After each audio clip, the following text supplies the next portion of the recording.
بسم اللہ الرحمن الرحیم وبہ نستعین انہ خیر ناصر ومعین وصلی اللہ علی محمد واہل بیتہ الطیبین الطاہرین۔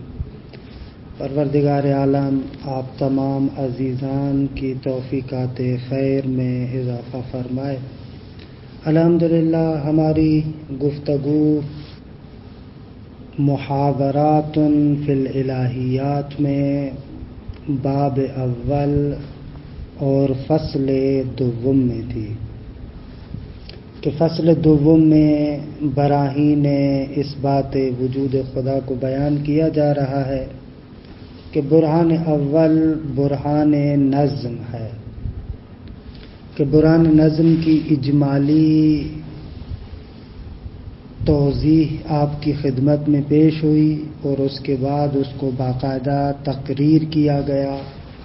کہ یہ برہان نظم دو مقدمات پر مشتمل ہے، ایک مقدمہ حسیہ ہے اور دوسرا مقدمہ عقلیہ ہے۔ مقدمہ حسیہ یہ ہے کہ اس عالم طبیعت کے اندر ایک نظم موجود ہے کہ جس کو انسان مشاہدہ کر سکتا ہے۔ مقدمہ عقلیہ یہ ہے کہ کوئی بھی نظم عالم اور قادر ناظم کے بغیر وجود میں نہیں آ سکتا، نتیجتاً اس عالم کا بنانے والا، اس عالم کو نظم دینے والا ایک ضرور ہونا چاہیے، کہ یہ برہان نظم کا خلاصہ۔ اس کے بعد استاد سبحانی اس برہان نظم کو خود نقلی بیانات سے ثابت کرتے ہیں کہ قرآن مجید اور روایات آل محمد میں بھی اس برہان نظم کی طرف توجہ دلائی گئی ہے کہ ان روایات اور آیات کو انشاءاللہ عبارت سے دیکھ کر پڑھتے ہیں۔ بسم اللہ الرحمن الرحیم۔ برہان النظم فی الوحی الالہی، فرماتے ہیں کہ برہان نظم وحی الہی کی روشنی میں، ان الوحی الالہی قد اعطى برہان النظم اہتماما بالغا، بے شک الہی وحی نے برہان نظم کے بارے میں بہت زیادہ اہتمام کیا ہے، بہت زیادہ اہتمام کے ساتھ اس کو نقل کیا ہے۔ وَهُنَاكَ آیَاتٌ کثیرۃ من القرآن، ہمارے سامنے بہت ساری قرآن کی آیات ہیں کہ تدعو الانسان الی مطالعۃ الکون، کہ انسان کو دعوت دیتی ہیں کہ اس عالم ہستی کا مطالعہ کرے، وما فیہ، اور اس عالم ہستی کے اندر جو چیز موجود ہے، یعنی من النظم والاتقان، یعنی جو اس کے اندر نظم، اتقان یعنی استحکام، جو اس کے اندر استحکام موجود ہے اس کے اندر غور و فکر کرے، حتی یہتدی الی وجود اللہ تعالی و علمہ و حکمتہ، یہاں تک کہ انسان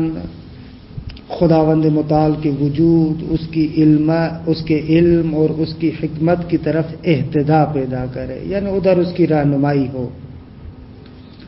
نرا ان القرآن الکریم یلفت نظر الانسان الی السیر فی الآفاق والانفس، ہم دیکھتے ہیں کہ قرآن مجید انسان کی توجہ مبذول کروانا چاہتا ہے کہ وہ آفاق اور انفس کے اندر سیر کرے۔ آفاق یعنی یہ پوری کائنات، انفس یعنی خود اپنے باطن کے اندر توجہ کرنا۔ وَيَقُولُ، اور قرآن مجید میں ارشاد ہوتا ہے، سَنُرِيهِمْ آیَاتِنَا فِي الْآفَاقِ وَفِي أَنفُسِهِمْ، ان قریب ہم اپنی نشانیاں آفاق کائنات کے اندر، وفی انفسہم، اور خود ان کے اپنے نفوس اور باطن کی طرف دکھلائیں گے۔ ہم اپنی نشانیوں کو آفاق میں بھی دکھائیں گے اور ان کے انفس اور ان کے اپنے باطن کے اندر بھی دکھائیں گے۔ حتی یتبین لہم، یہاں تک کہ ان کے لیے روشن ہو جائے، انہ الحق، حق فقط خدا ہے، اس کے علاوہ کائنات میں کوئی بھی حق نہیں ہے، حق کے بالذات خدا کی ذات ہے۔ وَيَقُولُ، اور اسی طریقے سے پروردگار عالم دوسرے مقام پر ارشاد فرماتا ہے، قُلِ انظُرُوا مَاذَا فِي السَّمَاوَاتِ وَالْأَرْضِ، آپ کہیے کہ انظروا، تم لوگ غور و فکر کرو، مَاذَا فِي السَّمَاوَاتِ وَالْأَرْضِ، آسمانوں اور زمین کے اندر کیا ہے، اس میں دقت کرو، تأمل کرو، آپ کو عظیم آیات نظر آئیں گی، عظیم نظام نظر آئے گا۔ اسی طریقے سے ایک اور آیہ مجیدہ سورہ بقرہ کی مفصل آیت ہے کہ اس میں بہت ساری نشانیوں کی طرف خدا نے توجہ مبذول کروائی ہے۔ وَيَقُولُ، پروردگار عالم فرماتا ہے، إِنَّ فِي خَلْقِ السَّمَاوَاتِ وَالْأَرْضِ، اس ان کا اسم آخر آیت میں آئے گا، لآیات، بے شک آسمانوں اور زمین کی خلقت میں، واختلاف اللیل والنہار، اور رات اور دن کے آنے جانے میں، اختلاف یعنی آنا جانا، ایک دوسرے کے پیچھے آتے جاتے ہیں۔ یہ بھی جو حدیث ہے پیغمبر کی جانب منسوب ہے کہ اختلاف امتی رحمہ،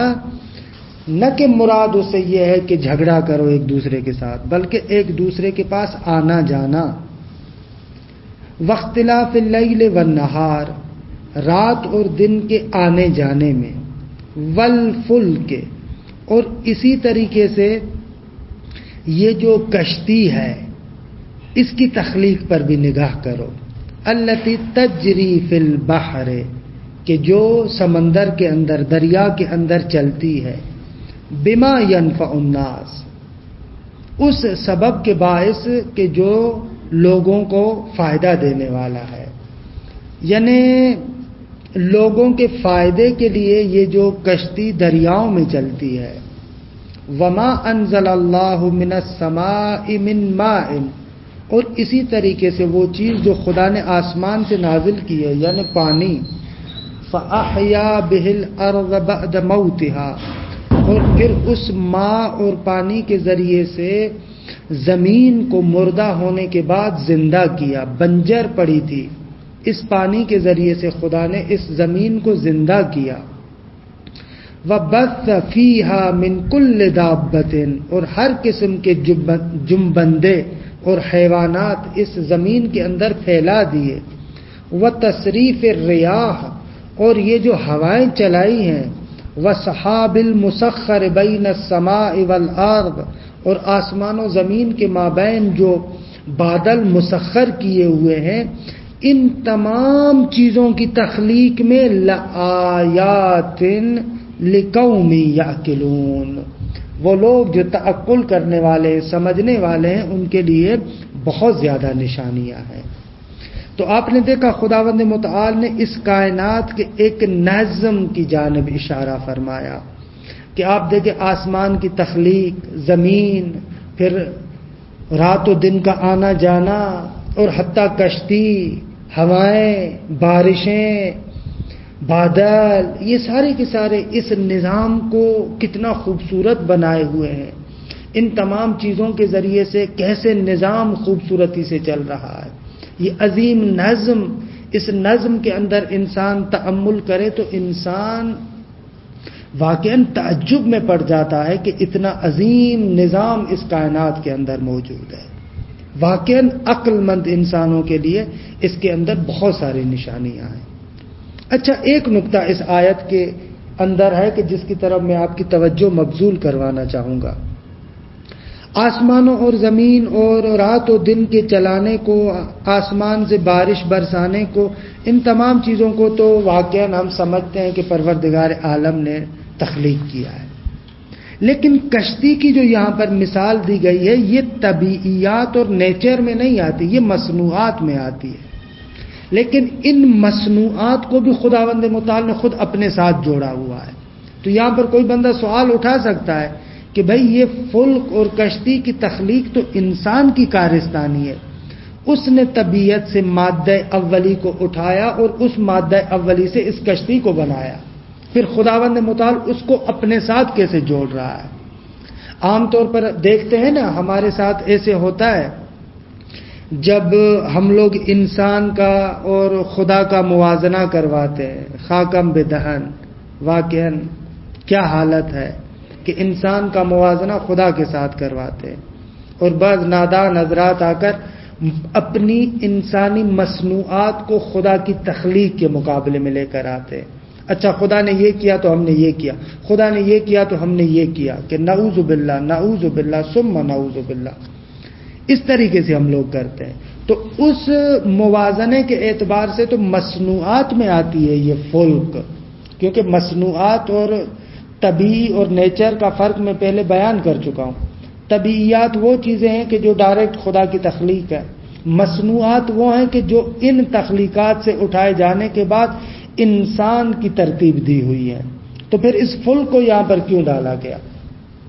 اسی آیت کے ذیل میں مرحوم علامہ طباطبائی نے تفسیر المیزان میں خوبصورت مباحث کو پیش کیا ہے۔ جو بندہ چاہتا ہے کہ ان تفصیلات کو جانے تو اسی آیت کے ذیل میں، یعنی سورہ بقرہ 164 نمبر آیت کے ذیل میں المیزان کو دیکھے۔ اس علامہ کے بیان کا خلاصہ یہ ہے کہ مصنوعات بھی در حقیقت خدا کی طرف پلٹتی ہیں۔ درست ہے کہ انسان ان کو بناتا ہے، لیکن انسان کہاں سے بناتا ہے؟ اس کا مادہ اولیہ کہاں سے آتا ہے؟ وہ مادہ اولیہ تو طبیعت سے لیتا ہے۔ کت میں عدم سے تو کوئی بھی انسان کسی چیز کو خلق نہیں کرتا، لہذا وہ جو مصنوعات ہیں وہ بھی خدا کی طرف پلٹتی ہیں۔ اچھا اس کا مادہ اولی خدا کی جانب سے، پھر حتیٰ انسان جو اس پر یہ تأمل کرتا ہے، انسان کو وجود کس نے دیا؟ اس کو عقل کی نعمت سے کس نے نوازا؟ اس کو سوچ و فکر کی نعمت کس نے دی؟ یہ تمام چیزیں جو خود انسان کے اندر موجود ہیں، یہ چیزیں خود خداوند متعال کی جانب سے۔ تو اب مجھے بتائیں کہ انسان کا اپنا کیا رہ جاتا ہے؟ نہ مادہ اولی اس کا اپنا، نہ خود اس کا وجود اپنا، نہ سوچ اس کی اپنی، کچھ بھی تو اس کے پاس اپنا نہیں ہے، سب کچھ خدا کی جانب سے ہے۔ لہذا دقت کے ساتھ دیکھا جائے تو مصنوعات بھی در حقیقت بالواسطہ خدا کی طرف پلٹتی ہیں۔ یہ بھولاپن ہے کہ انسان آئے اور انسان کی مصنوعات کو خدا کی طبیعیات کے ساتھ موازنہ کرے، حتیٰ انسان کی مصنوعات خود خدا کی طرف پلٹتی ہیں۔ یہاں پر بھی در حقیقت وہی ذات ہے کہ نہایت خوبصورت نقطہ ہے۔ اجمال مطلب کا میں نے بیان کیا، تفسیر المیزان میں اسی آیت کے ذیل میں دیکھیں۔ وَيَقُولُ، اور اسی طریقے سے خداوند متعال دوسرے مقام پر کہتا ہے، اَوَلَمْ يَتَفَكَّرُوا فِي أَنفُسِهِمْ، خود اپنی ذات کے اندر یہ لوگ تأمل نہیں کرتے، تفکر نہیں کرتے، خود اپنے اندر اگر موجود نظام کو دیکھ لیں تو عجیب کیفیت انسان کی بن جائے۔ وَيَقُولُ أَيْضًا، اسی طریقے سے سورہ زاریات میں اشارہ ہوتا ہے، وَفِي أَنفُسِكُمْ أَفَلَا تُبْصِرُونَ، خود تمہارے اپنے نفوس اور تمہاری اپنی ذات کے اندر خدا کی نشانیاں موجود ہیں۔ افلا تبصرون، بصارت کیوں نہیں پیدا کرتے، بصیرت کیوں نہیں پیدا کرتے، سمجھتے کیوں نہیں ہو؟ یہ قرآن مجید کے بیانات۔ اسی طریقے سے امیر المؤمنین کا ایک خوبصورت خطبہ ہے 185 اس خطبے کا ایک حصہ یہاں پر نقل کرتے ہیں کہ نہایت خوبصورت ہے کہ میں صرف ترجمے پر اکتفا کرتا ہوں۔ وقال علی علیہ السلام، امیر المؤمنین فرماتے ہیں، الا ينظرون الى صغیر ما خلق، یہ لوگ کیوں نہیں دیکھتے اس بالکل چھوٹی سی چیز کی طرف کہ جس کو خدا نے خلق کیا ہے، معمولی سی چیز کی طرف بھی یہ لوگ کیوں نہیں دیکھتے، اس میں کیوں نہیں تأمل کرتے، اس کے اندر کیوں نہیں فکر کرتے۔ کیف احکم خلق، خدا نے کس طریقے سے اس کی تخلیق کو محکم بنایا، وَأَتْقَنَ تَرْکِیبَهُ، اس کی ترکیب کو کتنا متقن اور مضبوط بنایا، کتنے چھوٹے چھوٹے ذرات سے ملا کر اس چھوٹی سی مخلوق کو بنایا۔ وَخَلَقَ لَهُ السَّمْعَ وَالْبَصَرَ، اس کے اندر سماعت کو پیدا کیا، بصارت کو پیدا کیا، وہ چھوٹا سا موجود سن سکتا ہے، دیکھ سکتا ہے۔ وَسَوَّى لَهُ الْعَظْمَ وَالْبِشْرَ، اور اس کے لیے ہڈیاں بنائی چھوٹی چھوٹی سی، اس کے لیے کھال بنائی، اس کو تسویہ کیا، برابر کیا۔ انظروا الی النملہ، چھوٹی سی چونٹی کی طرف دیکھو، فی صغر جثتھا، اس کا جو جثہ اور جسم کتنا چھوٹا سا ہے، ولطافت ہیئتھا، اس کی صورت کتنی لطیف ہے، لا تکاد تنال بلحظ البصر، آنکھ کے بلحظ البصر یعنی آنکھ کا ہلکا سا اشارہ، ہلکا سا طرف، ہلکے سے اشارے اور ہلکے سے طرف کے ساتھ آپ اس کو آنکھوں کے ساتھ گویا کہ نہیں دیکھ پاتے، ہلکے سے اشارے سے نہیں دیکھتے، اتنی معمولی سی چھوٹی ہے۔ ولا بمستدرک الفکر، قریب نہیں ہے کہ تم اس کو اپنی فکر اور عقل کے ذریعے سے پا سکو۔ کیف دبت علی ارضھا، کس طریقے سے زمین پر رینگتی ہے، وصبت علی رزقھا، اپنے رزق پر کیسے لپکتی ہے، تنقل الحبۃ الی جحرھا، اپنے جوہر اور وہ جو اپنا چھوٹا سا زمین کے اندر آشیانہ بنایا ہوا ہے اس کے اندر دانے کو لے کر جاتی ہے، وَتُعِدُّهَا فِي مُسْتَقَرِّهَا، اس رزق کو جمع کرتی ہے اپنے اس کاشانے کے اندر، تجمع فی حرھا لبردھا، گرمیوں میں وہ رزق لے کر جاتی ہے سردیوں کے لیے، وفی وردھا لصدرھا، اور صدر کا جو وزن ہے خبر کے وزن پر ہے، جب مسافر اپنے مقصد سے واپس پلٹ کر آتا ہے تو اس کے لیے یہ صدر کا لفظ استعمال ہوتا ہے، یعنی ادھر ادھر جائے اور پھر اپنے اصل مقصد کے لیے ادھر ادھر سے گئی، اپنے لیے ایک ذخیرے کی بنا پر کچھ چیزوں کو وہاں پر جمع کر لیتی ہے۔ فالویل لمن انکر المقدر، واقعاً ویل ہے، وائے ہے اس بندے کے لیے کہ جو مقدر اور تقدیر بنانے والے کا انکار کرے، وجحد المدبر، تدبیر کرنے والے کا انکار کرے، وائے ہے اس انسان کے لیے۔ یہ اتنی نشانیاں ہیں، ہر روز آئے دن ہم لوگ دیکھتے ہیں لیکن ان پر تأمل نہیں کرتے۔ آج کسی ماہر سائنٹسٹ کے پاس جائیں، حیاتیات کے ماہر کے پاس جائیں اور اس سے کہیں کہ اس چونٹی کے وجود کے بارے میں مجھے تھوڑی سی تفصیلات بتائیں، ایسا نظام ہے اس کے اندر کہ انسان کی عقل پریشان ہو جاتی ہے کہ اتنا دقیق نظام خدا نے کیسے رکھا ہے۔ وقال الامام صادق علیہ السلام فیما املاہ علی تلمیذہ المفضل ابن عمر، اسی طریقے سے امام صادق علیہ السلام نے اپنی اس امالی کے اندر فرمایا ہے۔ امالی اس کتاب کو کہتے ہیں کہ ایک بولنے والا بولتا جائے اور دوسرا لکھتا جائے، اسے کہا جاتا ہے امالی۔ یہ جو آپ سنتے ہیں نا، امالی شیخ مفید، امالی شیخ صدوق، امالی سید مرتضی، امالی مثلا شیخ توسی، امالی اصطلاحاً اس کتاب کو کہتے ہیں کہ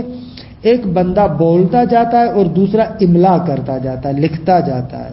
تو یہ جو توحید مفضل والی مشہور روایت ہے کہ واقعاً پڑھنے والی روایت ہے، اس روایت کو جا کر آپ پڑھیے گا کہ مفضل توحید کے مسئلے میں کسی جگہ پر پھنس جاتا ہے، پریشان، کسی نے سوال کر دیا، جواب نہیں دے پا رہا، اس کے بعد امام صادق علیہ السلام کی خدمت میں آتا ہے، پھر توحید کے بارے میں امام علیہ السلام بیانات ارشاد فرماتے ہیں اور مفضل لکھتا جاتا ہے۔ اس املا جو مولا نے املا کروائی اپنے شاگرد مفضل ابن عمر کو، اس توحید مفضل میں یہ جملات بھی آئے ہیں کہ اول العبر والادلہ علی الباری جل قدسہ تحیۃ ھذا العالم،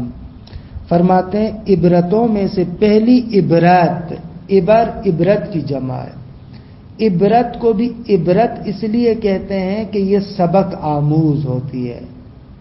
عبر کا عربی مادہ جو ہے اس کا معنی ہے ایک شے ایک مقام سے گزر کر دوسرے مقام پر چلی جائے۔ مثلا آنسوؤں کو عبرہ کہا جاتا ہے کیونکہ آنکھ سے گرتے ہیں اور نیچے چلے آتے ہیں، اس اعتبار سے ان کو عبرہ کہتے ہیں، عبور سے ہے، یہ گزرتے ہیں۔ اسی طریقے سے عبرت کو بھی عبرت کہا جاتا ہے کہ اس عبرت میں انسان ایک چیز کو دیکھ کر دوسری چیز کی طرف منتقل ہوتا ہے، ایک ظاہری روداد اور واقعے کو دیکھ کر اس کے سبب کی طرف منتقل ہوتا ہے، عبور کرتا ہے۔ اس اعتبار سے اس کو عبرت کہتے ہیں۔ مولا فرماتے ہیں سب سے پہلی عبرت اور سب سے پہلی دلیل پروردگار عالم کے وجود پر اس عالم کی حیت ہے، اس عالم کی یہ جو صورت ہے، وَتَأْلِيفُ أَجْزَائِهِ، اور اس کے اجزاء کے اندر جو خدا نے الفت پیدا کی ہے، وَنَظْمِهَا عَلَى مَا هِيَ عَلَيْهِ، جس نظم پر یہ موجود ہے، یہ خود نظم سب سے پہلی عبرت اور سب سے پہلی دلیل ہے۔ فَإِنَّكَ إِذَا تَأَمَّلْتَ بِفِكْرِكَ، جب تم اپنے فکر اور عقل کے ذریعے سے تأمل کرو گے، سوچو گے، وَمَيَّزْتَهُ بِعَقْلِكَ، اور اپنی عقل کے ذریعے سے اس کے اندر تمییز لاؤ گے، دیکھو گے یہ چیز یہاں کیوں، اس طریقے سے کیسے، فلاں چیز اس کے ساتھ کیسے جڑی ہوئی ہے، وجدتہ، تو تم اس عالم کو پاؤ گے کالبیت، اس گھر کی مانند، المبنی، جس کو بنایا گیا ہے، المؤدفی، کہ جس کے اندر آمادہ کیا گیا ہے، جمیع ما یحتاج الیہ عبادہ، تمام ان چیزوں کو مہیا کیا گیا ہے جن چیزوں کی طرف خدا کے بندے محتاج ہے۔ ایسا گھر ہے کہ جس میں ہر ضرورت کی چیز موجود ہے۔ فالسماء مرفوعۃ کالساقف، یہ آسمان چھت کی طرح بلند ہے۔ والارض ممدودۃ کالبساط، فرش کی طرح زمین بچھی ہوئی ہے۔ والنجوم مضیئۃ کالمصابیح، چراغوں کی طرح یہ ستارے چمک رہے ہیں، روشن ہے۔ والجواہر مخزونۃ کالذخائر، ذخیروں کے اندر جو چیزیں مخزون ہوتی ہیں، جواہر ان کے اس عالم کے اندر اسی طریقے سے ہیں۔ وَكُلُّ شَيْءٍ فِيهِ لِشَأْنِهِ مُعَدٌّ، ہر چیز اس میں اس کے لیے آمادہ ہے۔ وَالْإِنسَانُ كَالْمُمَلَّكِ ذَلِكَ الْبَيْتِ، انسان اس شخص کی مانند ہے جس کی ملکیت میں ایسا گھر دے دیا گیا ہے۔ والمخول جمیع ما فیہ، اور اس کی تملیک میں دیا گیا، اس کی ملکیت میں دیا گیا جو کچھ اس کے اندر ہے۔ وضروب النبات مہیئۃ لمعاربہ، اور مختلف نباتات اس کی احتیاجات کے لیے، اس کی ضرورتوں کے لیے اس میں آمادہ ہیں۔ وصنوف الحیوان مصروفۃ فی مصالحہ ومنافعہ، مختلف اقسام کے حیوانات اس کی مصلحتوں اور اس کے فائدوں میں مصروف ہے، اس کی کسٹڈی میں ہے، ان سے استفادہ کر سکتا ہے۔ ففی ھذا دلالۃ واضحۃ، ان تمام چیزوں کے اندر واضح رہنمائی ہے کہ الا ان العالم مخلوق بتقدیر وحکمت ونظام وملاءمۃ، کہ یہ پورا عالم ایک تقدیر اور ایک اندازے کے مطابق خلق ہوا ہے، ایک حکمت کے مطابق خلق ہوا ہے، نظام کے تحت خلق ہوا ہے، اس میں ملاحمت پائی جاتی ہے، کوئی چیز کسی چیز کے ساتھ جھگڑا نہیں کرتی۔ وَأَنَّ الْخَالِقَ لَهُ وَاحِدٌ، اور اس پورے نظام کے اندر اس بات پر دلیل ہے کہ خالق واحد ہے۔ نظم واحد خالق واحد پر دلالت کرتا ہے۔ انشاءاللہ براہین توحید میں اس نقطے کو اس بات کریں گے، اگر نظم واحد ہے تو ناظم بھی واحد ہونا چاہیے۔ وَهُوَ الَّذِي أَلَّفَهُ وَنَظَّمَهُ بَعْضًا إِلَى بَعْضٍ، وہی خدا ہے کہ جس نے بعض کو بعض کے ساتھ تألیف کیا ہے، بعض کو بعض کے ساتھ نظم کے ساتھ جوڑا ہوا ہے۔ جل قدسہ وتعالی مجدہ، جل بہت ہی بالاتر ہے، فکروں سے اوپر ہے، اس کی قداست اور اس کی جو عظمت ہے وہ نہایت بلند ہے۔ کہ یہ چند فرامین کہ جو اس کتاب کی خاصیت ہے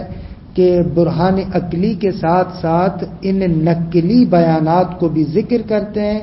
تاکہ انسان خود اپنے اندر ایک نورانیت پیدا کرے کہ انشاءاللہ کل سے ہم اسی برہان نظم کے بارے میں جو اشکالات اٹھائے گئے ہیں ان اشکالات کے جوابات دینے کی کوشش کریں گے.